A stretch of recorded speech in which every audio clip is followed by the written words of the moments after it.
যেই শাহবাগ শাপলার রাতে, আমি শাপলার রাতে উপস্থিত ছিলাম। এই শাপলার কারণে আপনাদেরকে জানাই, এই শাহবাগ যখন চলে, আমি তখন ঢাকা বিশ্ববিদ্যালয়ের ছাত্র। আমার আব্বা আম্মা এলাকায় ঘুমাইতে পারতো না। এই সোশ্যাল সায়েন্স ফ্যাকাল্টিতে আমার ক্লাস। এইখান থেকে ঢোকার সময় চারুকলার সামনে বড় বড় দাঁত, রক্ত, মানুষকে খাচ্ছে যেই ছবিগুলা, আমি তাকাই দেখি সেই ছবি আমার বাপের মতো ছবি। মাথায় টুপি, সাদা দাড়ি, এই মানুষগুলাই নাকি বাংলাদেশের রাক্ষস। আমি সামনে দিয়ে যাইতে পারতাম না।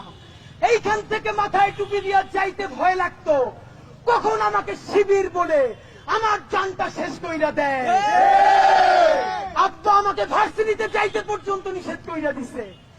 আমি সোশ্যাল সায়েন্স ফ্যাকাল্টিতে আসতাম সেই মাঝে মধ্যে দুয়ে চত্বর ঘুইরা। এই সেই শাহবাগ, যেই শাহবাগে আমার ভাই বোন গুলোরে রাতের আধারে শাপলা চত্বরে মুহুর্মুহু গুলি কইরা তাদের লাশগুলা গুম কইরা দিয়া পরের দিন নিউজ করছে এই হুজুরেরা নাকি গাছগুলো কাইটা শেষ কইরা ফেলছে। আমি লজ্জায় মরে যাই। প্রথম আলো পরের দিন লিড নিউজ করছে ভোর রাতে বাংলাদেশের প্রান্ত থেকে কওমি মাদ্রাসার ছেলেগুলা যারা জীবনে ঢাকায় আসে নাই, নবীরে বিদ্রুপ করছে, আল্লাহর রাসূলরে নিয়া সব থেকে অসভ্য কথা যেগুলো আইয়ামে জাহিলিয়াতের যুগে কাফেররা মুশরিকরাও বলে নাই, সেইগুলো যারা বলছে তার প্রতিবাদ করতে আসছে। আরে তাদেরকে হত্যাই খালি করে নাই, যারা বাড়িতে ছিল কান ধইরা তাদেরকে সেইখান থেকে বের করছে। যেই প্রথম আলো, যেই বাংলাদেশের এনজিও পন্থী, যেই সোশ্যাল মিডিয়া মানবাধিকারের কথা বলে, পরের দিন পত্রিকার হিট নিউজ হইছে, কান ধরে সেই কওমি মাদ্রাসার ছেলেগুলা বের হয়ে যায়। সেই ছবিগুলা পত্রিকায় প্রথম আলোতে দেওয়া হয়েছে ফার্স্ট পেজে। ঢাকা বিশ্ববিদ্যালয়ের শ্রাবণ বাসে দোতলায় আমি সেদিন ভার্সিটিতে আসি।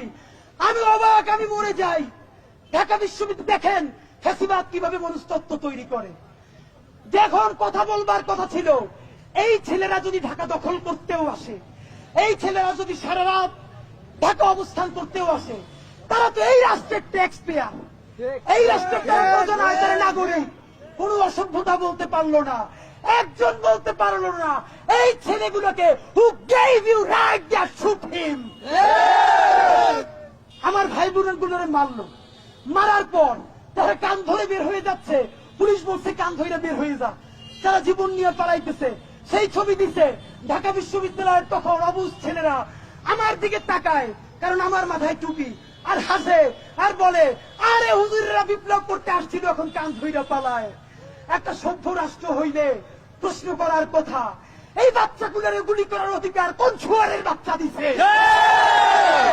তখন তোমরা শাপলার পক্ষে দাঁড়াইতে পারো নাই।